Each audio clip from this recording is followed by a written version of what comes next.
बात है, एक भाई बहन रहते थे। बहन का नियम था कि वह अपने भाई का चेहरा देखते ही खाना खाती थी। हर रोज वह सुबह उठती थी और जल्दी जल्दी सारा काम करके अपने भाई का मुंह देखने के लिए उसके घर जाती थी। एक दिन रास्ते में एक पीपल के नीचे गणेश जी की मूर्ति रखी थी। उसने भगवान के सामने हाथ जोड़कर कहा कि मेरे जैसा अमर सुहाग और मेरे जैसा अमर पीहर सबको दीजिए। यह कहकर वह आगे बढ़ जाती है। जंगल के झाड़ियों के कांटे उसके पैरों में चुभा करते थे। एक दिन भाई के घर पहुंची और भाई का मुंह देख कर बैठ गई तो भाभी ने पूछा, पैरों में क्या हो गया है? यह सुनकर उसने भाभी को जवाब दिया कि रास्ते में जंगल के झाड़ियों के गिरे हुए कांटे पांव में ठुक गए हैं। जब वह वापस अपने घर आ जाए तब भाभी ने अपने पति से कहा कि रास्ते को साफ करवा दो, आपकी बहन के पांव में बहुत सारे कांटा चुभ गए हैं। भाई ने तब कुल्हाड़ी लेकर सारी झाड़ियों को काट कर रास्ता साफ कर दिया, जिससे गणेश जी का स्थान भी वहां से हट गया। यह देखकर भगवान गुस्सा हो गए और उसके भाई के प्राण भर लिए। लोग अंतिम संस्कार के लिए जब भाई को ले जा रहे थे तब उसकी भाभी रोते हुए लोगों से कही, थोड़ी देर रुक जाओ, उसकी बहन आने वाली है। वह अपने भाई का मुंह देखे बिना नहीं रह सकती है, उसका यह नियम है। तब लोगों ने कहा, आज तो देख लेगी पर कल कैसे देखेगी? रोज दिन की तरह बहन अपने भाई का मुंह देखने के लिए जंगल में निकली। तब जंगल में उसने देखा कि सारा रास्ता साफ किया हुआ है। जब वह आगे बढ़ी तो उसने देखा कि सिद्ध विनायक को भी वहां से हटा दिया गया है। तब उसने जाने से पहले गणेश जी को एक अच्छे स्थान पर रखकर उन्हें स्थान दिया और हाथ जोड़कर बोली, भगवान मेरे जैसा अमर सुहाग और मेरे जैसा अमर पीहर सबको देना। और फिर बोलकर आगे निकल गए। भगवान सोचने लगे, अगर इसकी नहीं सुनी तो हमें कौन मानेगा, हमें कौन पूजेगा? तब सिद्ध विनायक ने उसे आवाज दी, बेटी इस खेजड़ी की 7 पत्तियां लेकर जा और उसे कच्चे दूध में धोकर भाई के ऊपर छींटा मार देना, वह उठकर बैठ जाएगा। यह सुनकर जब पीछे मुड़ी तो वहां कोई नहीं था। फिर वह यह सोचने लगी कि ठीक है, जैसा सुना वैसा कर लेती हूँ। फिर वह 7 खेजड़ी की पत्तियां लेकर अपने भाई के घर पहुंची। उसने देखा वहां कई लोग बैठे हुए हैं।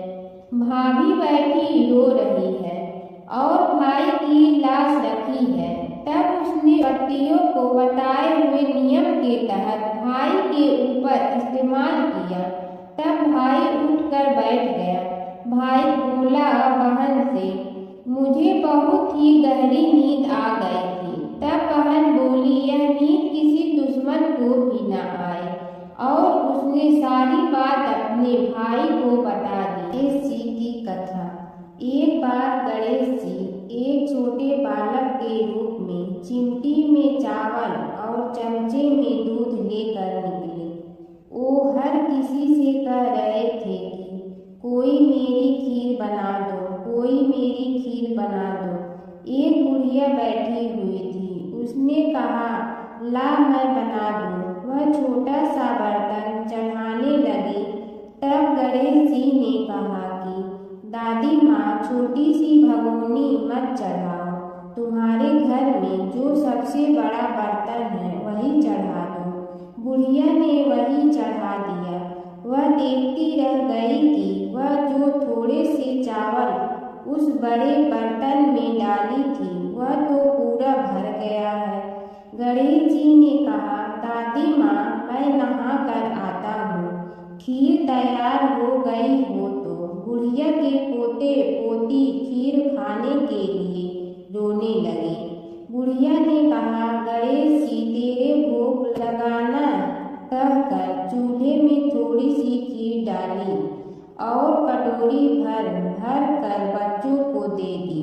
बुढ़िया की पड़ोसन ऊपर से देख रही थी तो बुढ़िया ने सोचा यह चुगली कर देगी, तो एक कटोरा भर कर उसे भी पकड़ा दिया।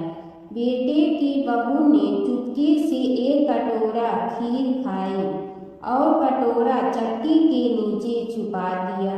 अभी भी गणेश जी नहीं आए थे। बुढ़िया को भी भूख लग रही थी। वह भी एक कटोरा खीर खाकर किवाड़ के पीछे बैठकर एक बार फिर कहा कि गणेश जी आपके भोग लगे कहकर खाना शुरू कर दिया। तभी गणेश जी आ गए। बुढ़िया ने कहा, आ जा रे गणेशिया, खीर खा ले, मैं तो तेरी ही राह देख रही थी। गणेश जी ने कहा, दादी माँ मैंने तो खीर पहले ही खा ली। बुढ़िया ने कहा, कब खाई? गणेश जी ने कहा, जब तेरे पोते पोती ने खाई तब खाई थी, जब तेरी पड़ोसन ने खाई तब खाई थी, और जब तेरी बहू ने खाई तब भी खाई थी, और जब तूने खाई तो मेरा पेट पूरा ही भर गया। बुढ़िया ने कहा, बेटा और सारी बात तो सोच, पर बहू बेचारी का तो नाम मत लो। वह तो सुबह से काम में लग रही है, उसने फिर खीर कब खाई? गणेश जी ने कहा, चाकी के नीचे देख झूठा कटोरा बड़ा है, और तूने तो मेरे भोग तो लगाया, वह तो वैसे ही खा गई। बुढ़िया ने कहा, बेटा घर की बात है, घर में ही रहने दो। अब बताओ बची हुई खीर का क्या करूं?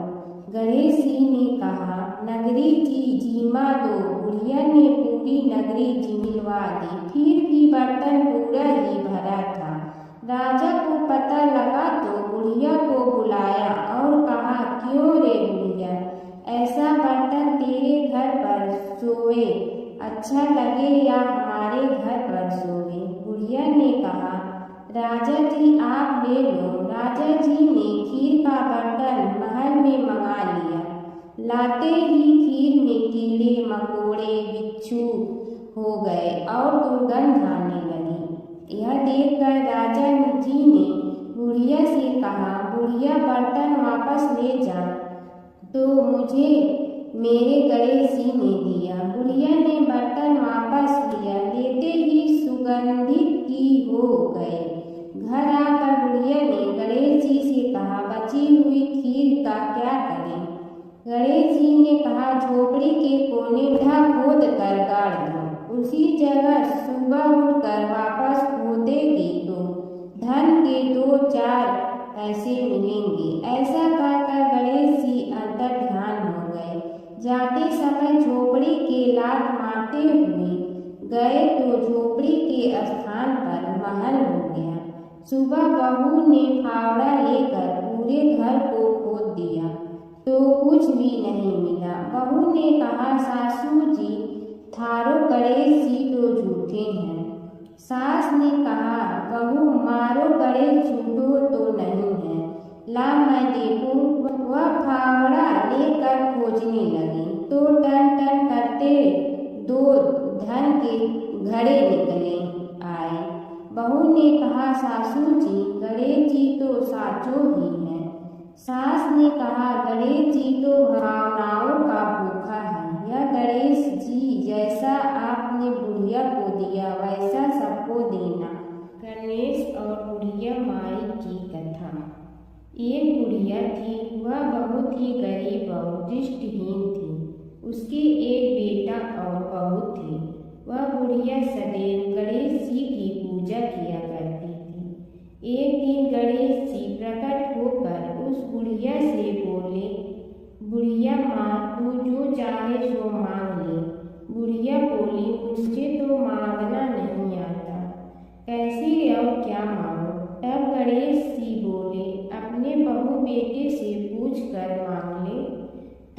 बुढ़िया ने अपने बेटे से कहा, गणेश जी कहते हैं तू कुछ मांग ले, बता मैं क्या मांगू।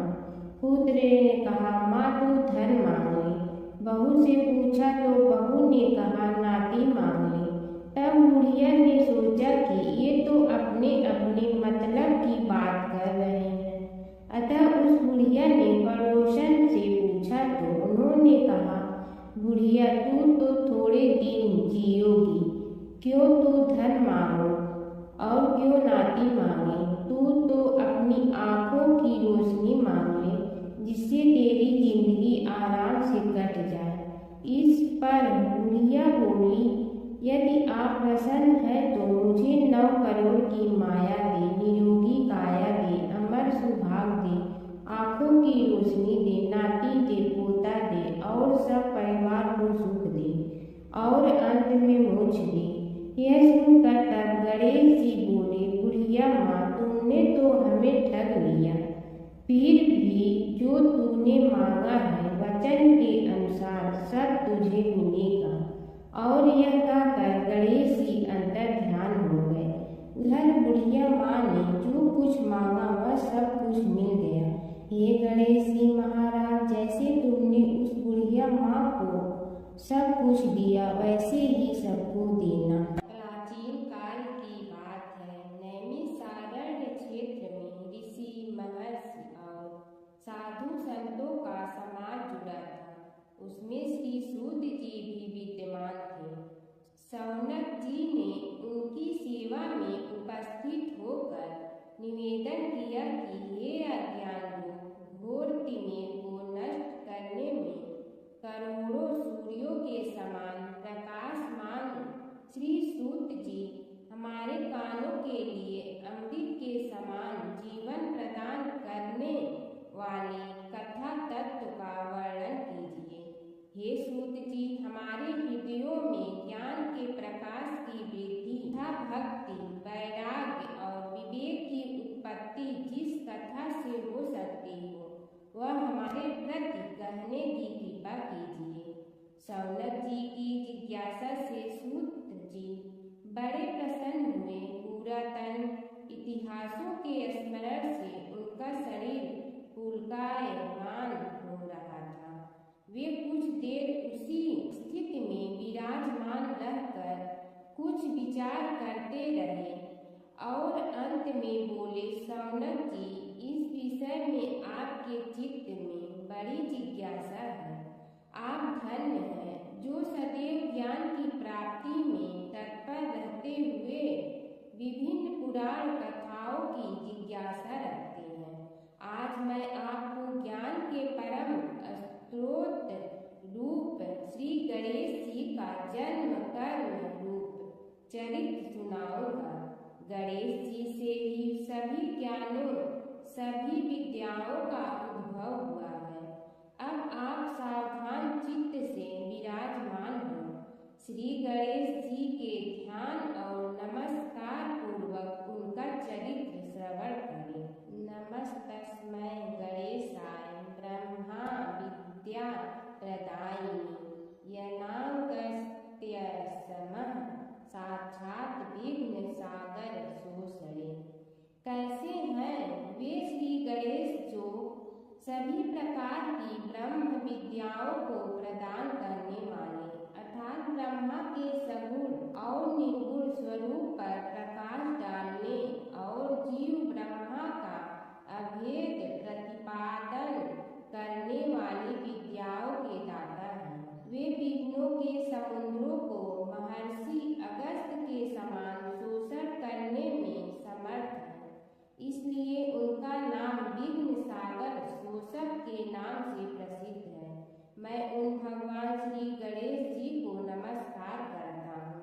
प्रथम पूजा के अधिकारी श्री गणेश जी, यह कहकर सूत जी कुछ समय के लिए मौन हो गए और फिर बोले, शौनक जी, भगवान गणेश जी ही सर्वप्रथम पूजा प्राप्ति के अधिकारी हैं।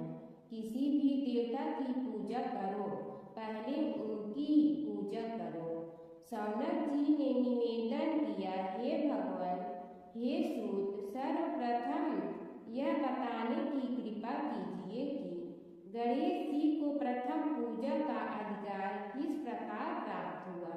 इस विषय में मेरी बुद्धि मोह को प्राप्त हो रही है कि सृष्टि रचयिता ब्रह्मा जी, पालन करता भगवान नारायण और संहार करता शिव जी में से किसी को प्रथम पूजा का अधिकारी क्यों नहीं माना गया। यह त्रिदेव ही तो सबसे बड़ा देवता माने जाते हैं। सूत जी ने कहा, सौनक जी, यह भी एक रहस्य ही है। देखो, अधिकार मांगने से नहीं मिलता, इसके लिए योग्यता होनी चाहिए। संसार में अनेकों देवी देवताएं पूजे जाते हैं। पहले जो जिसका इष्ट देव होता है वह उसी की पूजा किया करता है। इससे बड़े देवताओं के महत्व में कमी आने की आशंका उत्पन्न हो गई। इस कारण देवताओं में परस्पर विवाद होने लगा। वे उसका निर्णय प्राप्त करने के लिए शिव जी के पास पहुंचे और प्रणाम करके पूछने लगे, प्रभु, हम सब में प्रथम पूजा का अधिकारी कौन है। शिव जी सोचने लगे कि किसे प्रथम पूजा का अधिकारी माने। तभी उन्हें एक युक्ति सूझी। बोले, देवगण, इसका निपटारा बातों से नहीं तथ्यों से होगा। इसके लिए एक प्रतियोगिता रखनी होगी, शिव की परिक्रमा करने की प्रतियोगिता। देवगण उनका मुख देखने लगे, संकित हृदय से सोचने लगे कि कैसी प्रतियोगिता रहेगी। यह शिव जी ने उनके मन के भाव ताड़ लिए, इसलिए सांत्वना भरे शब्दों में बोले, घबराओ मत, कोई कठिन परीक्षा नहीं ली जाएगी।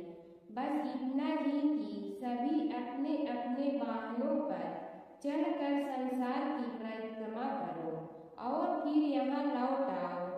जो पहले लौटेगा वही सर्वप्रथम पूजा का अधिकारी होगा। अब क्या देर थी, सभी अपने अपने वाहन पर चढ़कर दौड़ पड़े। किसी का वाहन गजराज था तो किसी का सिंह, किसी का भैंसा तो किसी का मृग, किसी का हंस तो किसी का उल्लू, किसी का अश्व तो किसी का श्वान। अभिप्राय यह है कि वाहनों को विविधता के दर्शन उस समय जितने भले प्रकार से हो सकते थे उतने अन्य समय में नहीं। सबसे गया बीता वाहन गणेश जी का था मूषक, उससे चूहा भी कहते हैं। ऐसे वाहन के बल भरोसे इस प्रतियोगिता में सफल होना तो क्या, सम्मिलित होना भी हास्यास्पद है। गणेश जी ने सोचा, छोड़ो, क्या होगा प्रतियोगिता में भाग लेने से, हम तो यहाँ बैठे रहकर ही तमाशा देखेंगे। वे बहुत देर तक विचार करते रहे। अंत में उन्हें एक युक्ति सूझी। शिव जी स्वयं ही जगदाता है, यह संसार उन्हीं का प्रतिबिंब है, तब क्यों न इन्हीं की परिक्रमा कर ली जाए। इनकी परिक्रमा करने से ही संसार की परिक्रमा हो जाएगी। ऐसा निश्चय कर उन्होंने मूषक पर चढ़कर शिव जी की परिक्रमा की और उनके समक्ष जा पहुंचे। शिव जी ने कहा, तुमने परिक्रमा पूर्ण कर ली। उन्होंने उत्तर दिया, जी हाँ। शिव जी सोचने लगे कि इसे तो यहीं घूमते हुए देखा, फिर परिक्रमा कैसे कर आया। देवताओं का परिक्रमा करके लौटना आरंभ हुआ और उन्होंने गणेश जी को वहां बैठे देखा तो माथा ठनक गया। फिर भी साहस करके बोले, अरे तुम विश्व की परिक्रमा के लिए नहीं गए। गणेश जी ने कहा, अरे मैं कब का यहाँ आ गया। देवता बोले, तुम्हें तो कहीं भी नहीं देखा। गणेश जी ने उत्तर दिया, देखते कहाँ से, समस्त संसार शिव जी में विद्यमान है। इनकी परिक्रमा करने से ही संसार की परिक्रमा पूर्ण हो गई। सूत जी बोले, सौनक, इस प्रकार गणेश जी ने अपनी बुद्धि के बल पर विजय प्राप्त कर ली। उनका कथन सत्य था, इसलिए कोई विरोध करता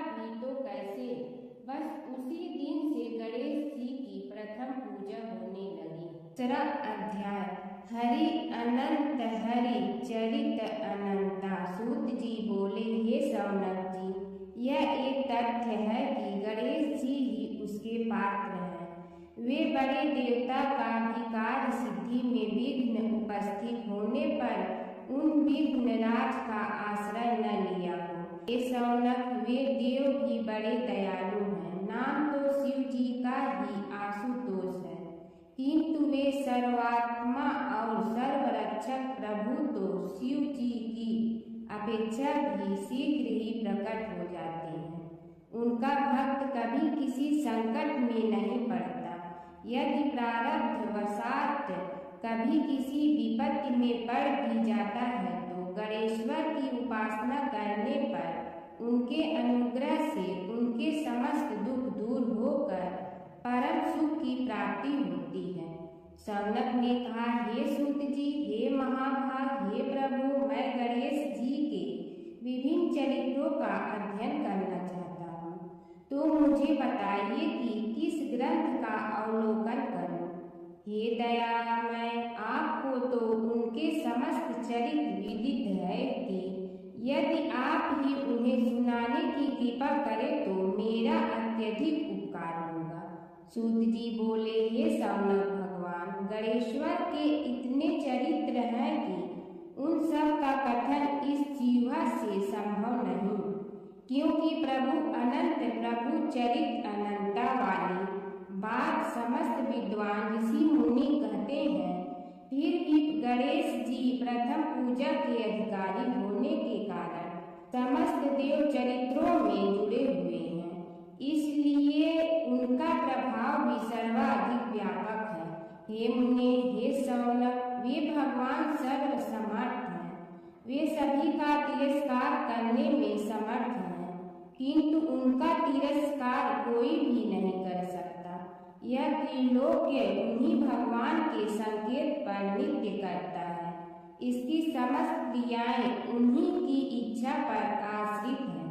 हे शौनक भगवान, गणेश्वर स्वयं कहते हैं, शिवे विष्णु च शक्तौ च सूर्ये मयि निराधिप यो भेद बुद्धियोगः स सम्य योगो मतो मम। हे नरेश्वर, हे वरेण्य, शिव, विष्णु, शक्ति, सूर्य और मुझ गणेश में जो अभेद बुद्धि योग है, मेरे मत में वही सम्यक योग है। इससे यह भी सिद्ध है कि समस्त देवता उन्हीं के स्वरूप हैं। वे ही भगवान विभिन्न कार्य रूपों के अनुसार अपना भिन्न भिन्न नाम रखते हैं। हे मुनि श्रेष्ठ, उन सब देवताओं के चरित्र भी उन्हीं गणराज के चरित्र हैं। यद्यपि सब चरित्र एक ही ग्रंथ में मिलने में संभव नहीं है, फिर भी गणेश्वर के अनेकों प्रमुख चरित्रों का वर्णन गणेश पुराण में हुआ है। राजा सोमकांत का वृत्तांत कथन। शौनक जी ने पूछा, हे प्रभु, गणेश पुराण का आरंभ किस प्रकार हुआ, यह मुझे बताने की कृपा करें। इस पर सूत जी ने कहने लगे, हे शौनक, यद्यपि गणेश पुराण है तो बहुत प्राचीन, क्योंकि भगवान गणेश्वर तो आदि है। न जाने कब से गणेश जी अपने उपासकों पर कृपा करते चले आ रहे हैं। उनके अनंत चरित्र हैं, जिनका संग्रह एक महापुराण का रूप ले सकता है। उसे एक बार भगवान नारायण ने नारद जी को और भगवान ने शंकर और जगन जननी पार्वती जी को सुनाया था। बाद में वही पुराण संक्षेप रूप में ब्रह्मा जी ने महर्षि वेद व्यास को सुनाया और फिर व्यास जी ने महर्षि भृगु को सुनाया। भृगु ने कृपा करके सौराष्ट्र के एक राजा सोमकांत को सुनाया था।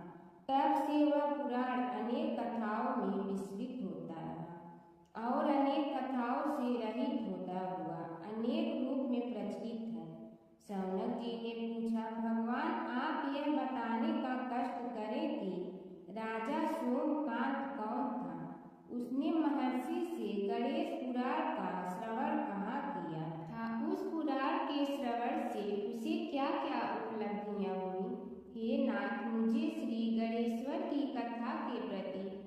उत्कंठा बढ़ती ही जा रही है। सूत जी बोले, हे सौनक, सौराष्ट्र के देवनगर नाम की एक प्रसिद्ध राजधानी थी। वहाँ का राजा सोमकांत था। वह अपनी प्रजा का पुत्र के समान पालन करता था। वह वेद ज्ञान संपन्न, शस्त्र विद्या में पारंगत एवं प्रबल प्रतापी राजा, समस्त राजाओं में मान्य तथा अत्यंत वैभवशाली था। उसका ऐश्वर्य कुबेर के भी ऐश्वर्य को लज्जित करता था। उसने अपने पराक्रम से अनेकों देश जीत लिए थे। उसकी पत्नी अत्यंत रूपवती, गुणवती, धर्माज्ञा एवं पतिव्रत धर्म का पालन करने वाली थी। वह सदैव अपने प्राणनाथ की सेवा में लगी रहती थी। उसका नाम सुधर्मा था। जैसे वह पतिव्रता थी, वैसे ही राजा भी एक पत्नी व्रता का पालन करने लगा। उसके हेमकांत नामक एक सुंदर पुत्र था। वह भी सभी विद्याओं का ज्ञाता और अस्त्र शस्त्रास्त्र के अभ्यास में निपुण हो गया था। यह सभी श्रेष्ठ लक्षणों से संपन्न, सद्गुणी एवं प्रजा जनों के हितों का अत्यंत पोषक था। इस प्रकार राजा सोमकांत स्त्री पुत्र, पशुवाहन, राज्य एवं प्रतिष्ठा आदि से सब प्रकार सुखी था। उससे दुख तो था ही नहीं।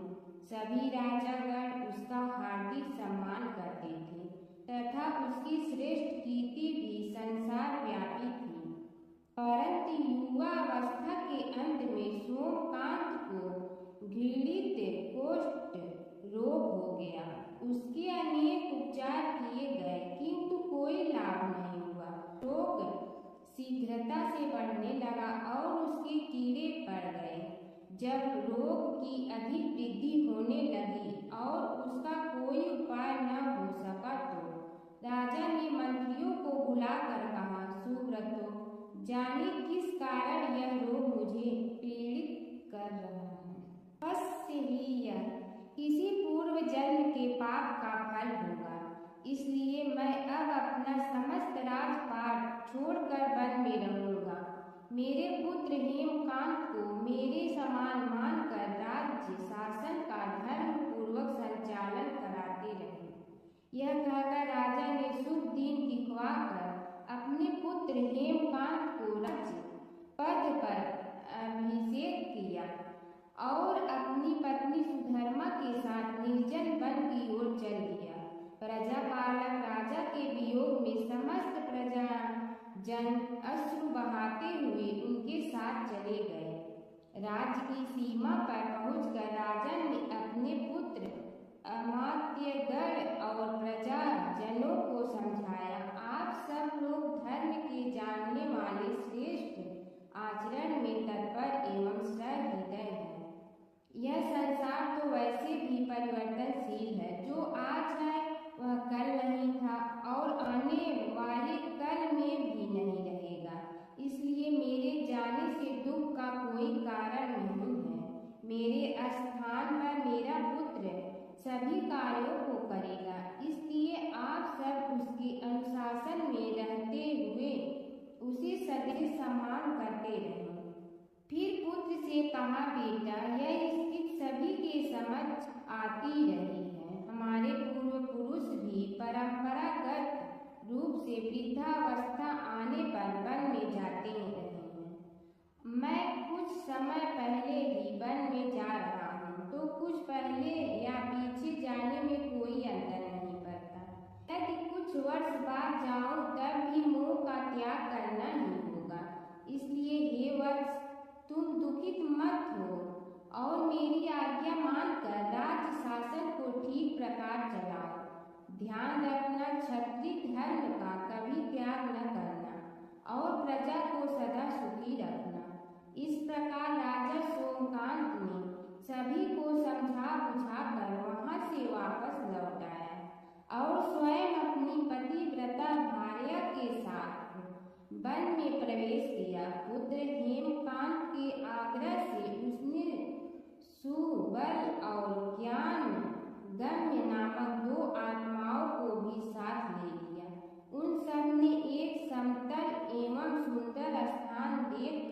वहां विश्राम किया।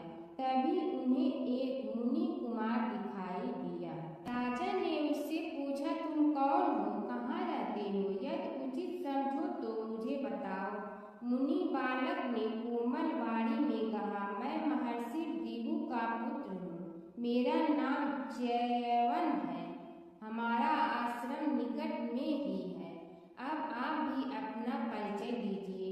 राजा ने कहा, मुनि कुमार, आपका परिचय पाकर मुझे बड़ी प्रसन्नता हुई। मैं सौराष्ट्र के देवनगर नामक राज्य का अधिपति रहा हूँ। अब अपने पुत्र को राज्य देकर मैंने अरण्य की शरण ली है। मुझे कुष्ठ रोग अत्यंत पीड़ित किए हुए हैं। उसकी निवृत्ति का कोई उपाय करने वाला हो तो कृपा कर मुझे बताइए। मुनि कुमार ने कहा, मैं अपने पिताजी से अपना वृत्तांत कहता हूँ, फिर वे जैसा कहेंगे आपको बताऊंगा। यह कहकर मुनि बालक चला गया और कुछ देर में ही आकर बोला, राजन, मैंने आपका वृत्तांत अपने पिताजी को बताया। उनकी आज्ञा हुई है कि आप सब मेरे साथ आश्रम में चलकर उनसे भेंट करें, तभी आपके रोग के विषय में भी विचार किया जाएगा। राजा सोमकांत के पूर्व जन्म का वृत्तांत भृगु द्वारा वर्णन। राजा अपनी पत्नी और अमात्यों के सहित च्यवन के साथ साथ भृगु आश्रम में जा पहुंचा और उन्हें प्रणाम कर बोला, हे भगवान, हे महर्षि, मैं आपकी शरण हूँ। आप मुझ कुष्ठी पर कृपा कीजिए। महर्षि बोले, राजन, यह तुम्हारे किसी पूर्व जन्म कृत पाप का ही उदय हो गया है। इसका उपाय मैं विचार करके बताऊंगा। आज तो तुम सब स्नान आदि से निवृत्त होकर रात्रि विश्राम करो। महर्षि की आज्ञा अनुसार सबने स्नान, भोजन आदि के उपरांत रात्रि व्यतीत की और प्रातः काल स्नान आदि नित्य कर्मों से निवृत्त होकर महर्षि की सेवा में उपस्थित हुए। महर्षि ने कहा, राजन, मैंने तुम्हारे पूर्व जन्म का वृत्तांत जान लिया और यह भी विदित कर लिया है कि किस पाप के फल से तुम्हें इस रोग की प्राप्ति हुई है। यदि तुम चाहो तो उसे सुना दूं। राजा ने हाथ जोड़कर निवेदन किया, बड़ी कृपा होगी मुनिनाथ, मैं उसे सुनने के लिए उत्कंठित हूँ। महर्षि ने कहा, तुम पूर्व जन्म में एक धनवान वैश्य के लाडले पुत्र थे। वह वैश्य विंध्याचल के निकट कौलहार नामक ग्राम में निवास करता था। उसकी पत्नी का नाम सुलोचना था। तुम उसी वैश्य दंपत के पुत्र हुए। तुम्हारा नाम कामद था। तुम्हारा लालन पालन बड़े लाड चाव से हुआ। उन्होंने तुम्हारा विवाह एक अत्यंत सुंदरी वैश्य कन्या से कर दिया था, जिसका नाम कुटुम्बिनी था। यद्यपि तुम्हारी भार्या सुशीला थी और तुम्हें सदैव धर्म में निरत देखना चाहती थी, किंतु तुम्हारा स्वभाव वासनान होने के कारण दिन प्रतिदिन उज्जवल होता जा रहा था। किंतु माता पिता भी धार्मिक थे, इसलिए उनके सामने तुम्हारी उज्ज्वलता दबी रही। परंतु माता पिता की मृत्यु के बाद तुम निरंकुश हो गए और अपनी पत्नी की बात भी नहीं मानते थे। तुम्हें अनाचार में प्रवृत्त देखकर उसे दुख होता था, तो भी उसका कुछ बस न चलता था।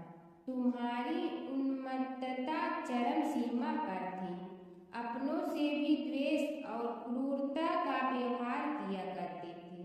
हत्या कराते थे। तुम्हारे लिए सामान्य बात हो गई। पीड़ित व्यक्तियों ने तुम्हारे विरुद्ध राजा से पुकार की। अभियोग चला और तुम्हें राज्य की सीमा से भी बाहर चले जाने का आदेश हुआ। तब तुम घर छोड़कर किसी निर्जन वन में रहने लगे। उस समय तुम्हारा कार्य लोगों को लूटना और हत्या करना ही रह गया।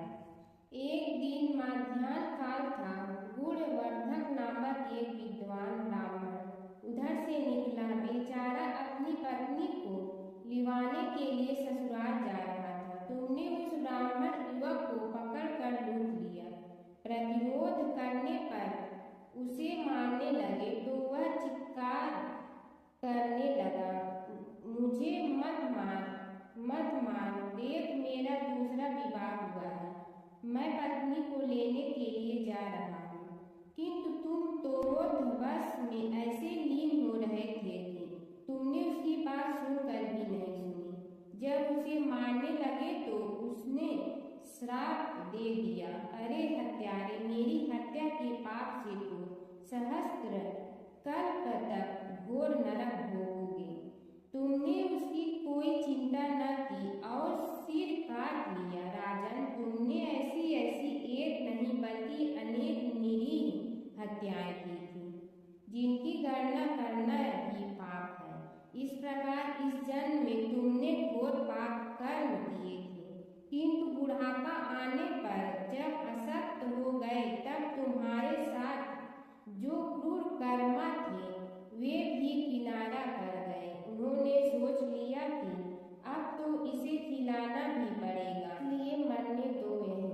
अमोघ प्रभाव गणेश उपासना का कथन। राजन, अब तुम निरालंब थे, चल फिर तो सकते ही नहीं थे। भूख से पीड़ित रहने के कारण रोगों ने भी घेर लिया। उधर से जो कोई निकलता तुम्हें घृणा की दृष्टि से देखता हुआ चला जाता। तब तुम आहार की खोज में बड़ी कठिनाई से चलते हुए एक जीर्ण देवालय में पहुंचा। उसमें भगवान गणेश्वर की प्रतिमा विद्यमान थी। तब न जाने किस पुण्य के उदय होने से तुम्हारे मन में गणेश जी के प्रति भक्ति भाव जागृत हुआ। तुम निराहार रहकर उनकी उपासना करने लगे। उससे तुम्हें सब कुछ मिला और रोग भी कम हुआ। राजन, तुमने अपने साथियों की दृष्टि बचाकर बहुत सा धन एक स्थान पर गाड़ दिया था।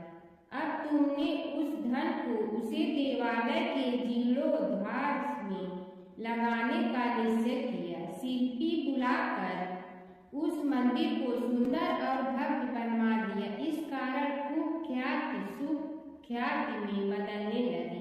फिर यथा समय तुम्हारी मृत्यु हुई। यमदूतों ने पकड़कर तुम्हें यमराज के समक्ष उपस्थित किया। यमराज तुमसे बोले, जीव, तुमने पाप और पुण्य दोनों ही किए हैं और दोनों का ही भोग तुम्हें भोगना है, किंतु पहले पाप का फल भोगना चाहते हो पुण्य का। इसके उत्तर में तुमने प्रथम अपने पुण्य कर्मों के भोग की इच्छा प्रकट की और इसीलिए उन्होंने तुम्हें राजकुल में जन्म लेने के लिए भेज दिया। पूर्व जन्म में तुमने भगवान गणाध्यक्ष का सुंदर एवं भव्य मंदिर बनवाया था, इसलिए तुम्हें सुंदर देह की प्राप्ति हुई। यह कहकर महर्षि भृगु कुछ रुके। उन्होंने देखा कि राजा को इस वृत्तांत पर शंका हो रही है। तभी महर्षि के शरीर में असंख्य विकराल पक्षी उत्पन्न होकर राजा की ओर झपटे।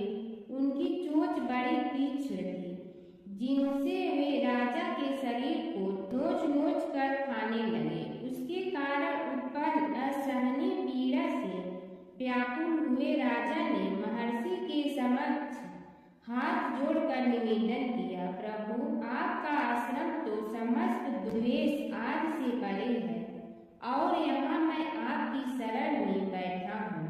तब यह पक्षी मुझे आकर ही क्यों पीड़ित कर रहे हैं? हे मुनिनाथ, इनसे मेरी रक्षा कीजिए। महर्षि ने राजा के उत्तर वचन सुनकर सांत्वना देते हुए कहा, राजन, तुमने मेरे वचनों में शंका की थी और जो मुझ सत्यवादी के कथन में शंका करते हैं उसे खाने के लिए मेरे शरीर से इसी प्रकार पक्षी प्रकट हो जाते हैं, जो कि मेरे हुंकार करने पर भस्म हो जाया करते हैं। यह कर महर्षि ने हुंकार की और तभी वे समस्त पक्षी भस्म हो गए। राजा श्रद्धावनत होकर उनके समक्ष अश्रुपात करता हुआ बोला, प्रभु, अब आप पाप से मुक्त होने का उपाय कीजिए। महर्षि ने कुछ विचार कर कहा, राजन, तुम पर भगवान गणेश्वर की कृपा सहज रूप से है और वे ही प्रभु तुम्हारे पापों को भी दूर करने में समर्थ हैं। इसलिए तुम उनके पाप नाशक चरित्रों का श्रवण करो।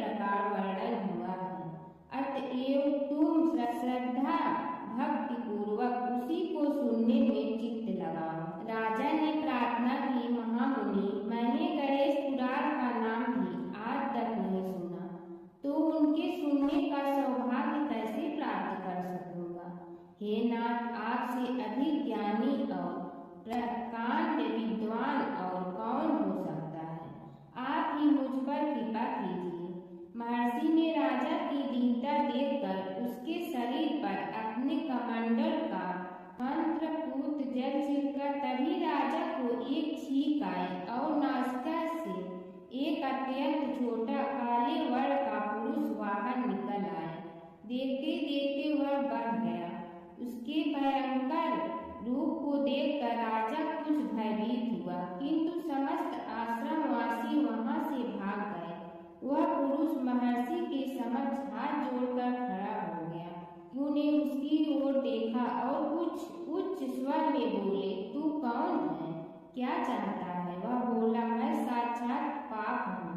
समस्त पापियों के शरीर में मेरा निवास है।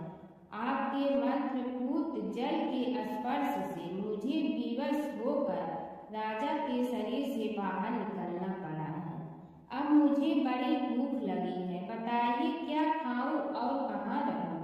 महर्षि बोले, तू उस आम के अवकाश स्थान में निवास कर और उसी वृक्ष के पत्ते खाकर जीवन निर्वाह कर। यह सुनते ही वह पुरुष आम के वृक्ष के पास पहुंचा, किंतु उसके स्पर्श मात्र से वह वृक्ष जलकर भस्म हो गया। फिर जब पाप पुरुष को रहने के लिए कोई स्थान दिखाई न दिया तो वह भी अंतर्हित हो गया। जय गणेश जय गणेश जय गणेश देवा।